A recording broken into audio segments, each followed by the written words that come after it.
growing up, I was pretty much a daddy's girl, which meant that I wanted to spend all my extra time in the garage with him, fixing tractors and cars and painting. Anyways, so this meant on every Friday night, we would go on a trip to the Canadian Tire. And this was my favorite part of the week because Canadian Tire was one of the only stores that I was allowed to just go.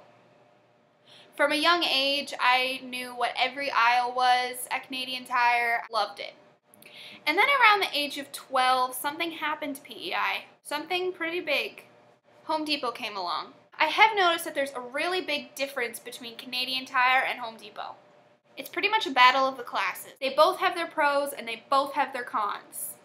So if you're trying to decide which one to go to, refer to this video because I'm going to tell you how to choose. What are you wearing? You can go after work, you can be wearing your overalls, and you can be wearing your work shoes, your work boots, you know, you can have a little bit of grease on your face. It's alright, it doesn't matter, because everyone in there is kind of the same deal. Home Depot, not so much. Home Depot, I kind of think you should probably have a shower beforehand, probably have some aftershave on if you're a guy, maybe even wear a fancy dress if you're a girl, you know. You can't just be wearing, you can't have any grease on your face because they're probably going to judge you for that.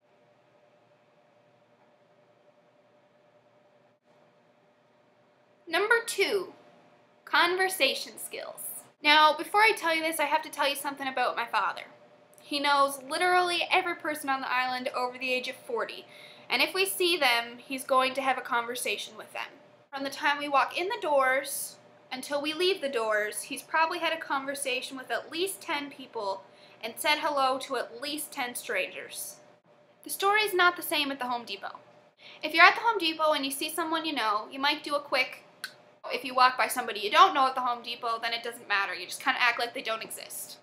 And the third and final way to know if you should go to the Home Depot or Canadian Tire is the buttons. Let me tell you this fun little interesting story. When I was younger and I had a bad day, my mom would send me to my grandmother's house. My grandmother, my Nanny Ellie.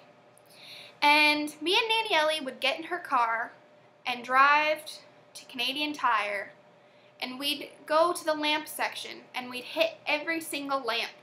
And we'd go down every aisle and hit every button possible because that gets out your anger. It's also very annoying to the people that work there, but that's beside the point. At Canadian Tire, I've never gotten scolded for this, and I've been doing it for like 16 years.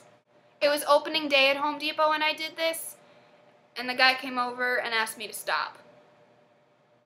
I always knew growing up that after a trip to Canadian Tire was a good trip to Tim Hortons, and not a lot gets better than that. Zola makes me holla, honey boo boo. Swag.